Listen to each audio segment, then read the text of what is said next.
The first of this year's Doctor Who B&M figure sets have now been officially revealed following their premature release at the weekend. So I think it was Saturday or Friday when they first started to show up, just completely unannounced, on the shelves of B&M stores. First of all, I believe in the north of the UK, in York and places like that, and slowly over the weekend they've started to branch out more. Not sure whether they've reached the south yet, but I'm sure it'll be very soon. We knew that there were 4 sets on the way from B&M this year. It's the smallest range of B&M sets we've had since the start of the B&M range back in 2014.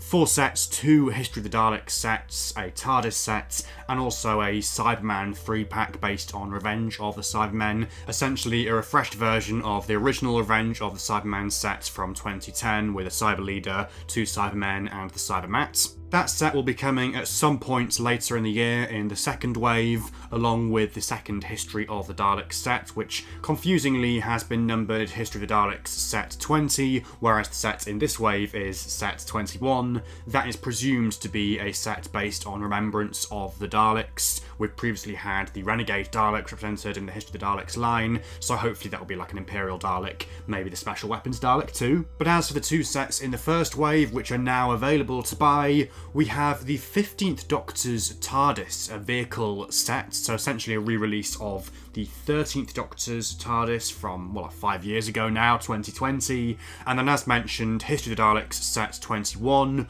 which in a surprise move is actually based on one of the most recent Dalek stories, Eve of the Daleks, the New Year's Day special from 2022. So let's look at the TARDIS first, the 15th Doctor's TARDIS, which could of course also double as a 14th Doctor's TARDIS and a 13th Doctor's TARDIS if you missed out on that original release, because it's the same model, the same prop that's been used in the show. Likewise, this toy version is essentially just a re-release of that original variant, this time presented in refreshed kind of current style guide packaging, with the pink and purple vortex to indicate that this is a 15th Doctor era product, which is very nice. It ties into the other releases we've had from character, like the figures, so having them on the shelf together will be quite nice for box collectors. Then the TARDIS itself, in terms of differences to that original variant, the colours have been tweaked slightly. It's a bit darker, the windows are a bit whiter and lighter and brighter, which I think is meant to kind of correspond to the evolution of the prop since it was introduced in 2018.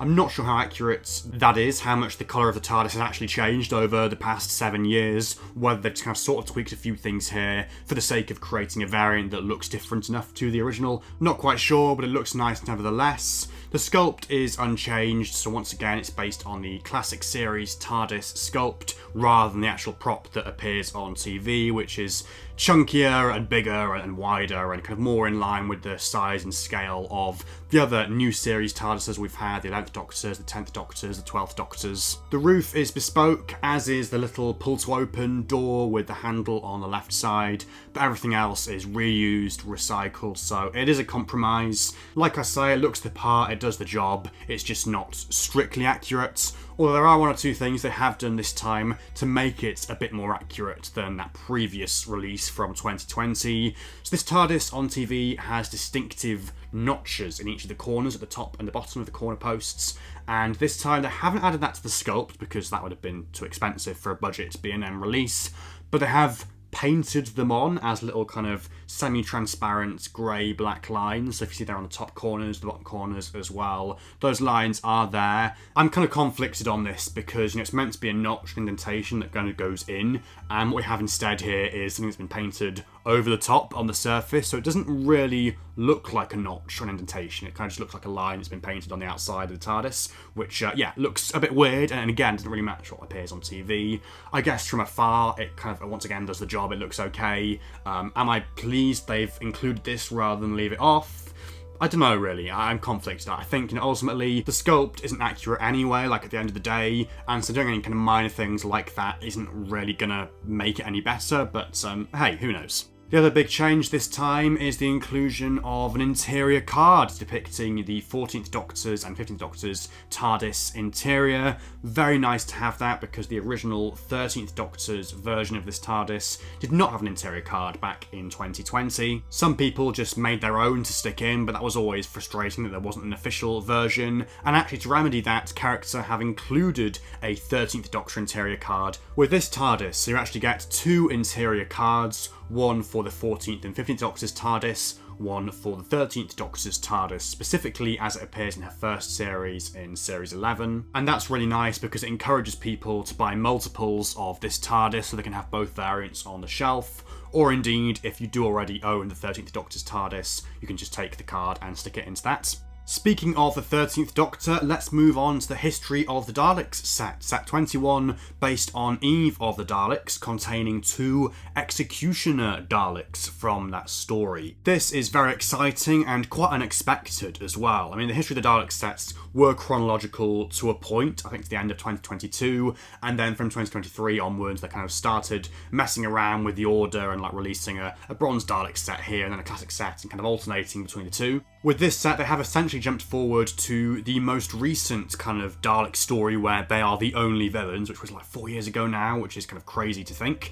But yes, 2 near identical Executioner Dalek figures here, both using exactly the same sculpt, which is obviously the kind of the now standard 2008 revised version of the bronze Time War style Dalek sculpt, with bespoke appendages this time round to match the ones that appear on screen. So the Gatling gun in place of the standard gun, and the claw arm in place of the plunger, which presents the claw open, which I believe isn't strictly accurate to these Daleks in this story as they appear on screen because they always keep their claws closed. Although the Death Squad Daleks and Revolution of the Daleks have the same claws and they have them open and closed, so I guess, yeah, it's kind of semi-accurate to that, and you can mess around and switch around the appendages to kind of create Death Squad variants as well. These Daleks do also have bespoke ID tags underneath the eye stalk, which makes them distinct from each other, so again, a very nice touch, which means you're technically getting 2 different figures here rather than 2 of the same. The big contentious thing about these figures is the colour scheme they've gone with, the kind of very chocolatey brown shade of bronze they've used for the body, and also for the highlights for the, the centre globes and the bits on the midsection as well, a very kind of vibrant shade of gold. Now, it is true that some of the more recent Dalek props have been a darker shade of bronze than the ones that were introduced, in Series 1 in 2005, like the Metaltron or the ones in the Series 1 finale. I believe Asylum of the Daleks was the first story to use those new props, and some new ones were also made for the Power of the Doctor as well, which were even darker, I think. Even so, looking at photos and screen grabs from those stories, the Daleks were not quite as dark and vibrant as they are here on these toys, on these figures.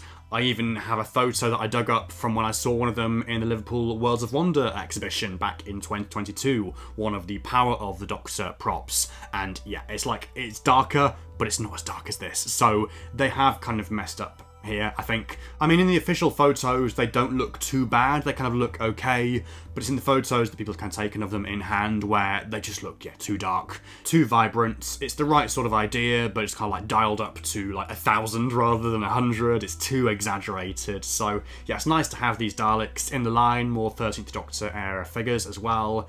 It's just a shame about the colours because they are not right. As I said, both of these sets are available to buy now from B&M stores up and down the country. They'll be kind of phased out over the coming days and weeks, I imagine. I believe the Daleks are $21.99 and the TARDIS is $19.99. I should say as well, the TARDIS features all the same light and sound effects as the original, so yeah, not too bad at all, the prices on those. But yeah, will you be picking these up? Have you got them already? Did you get them like 2 days ago when they were released early? Let me know your thoughts in the comments below, whether you agree that the Daleks are too dark, whether you think the refreshed TARDIS was worth the wait. If you have enjoyed this video, please do leave a like and subscribe to the channel if you're new for coverage of more Doctor Who figure releases as and when they come. But otherwise, until the next one, thank you so much for watching, and goodbye for now.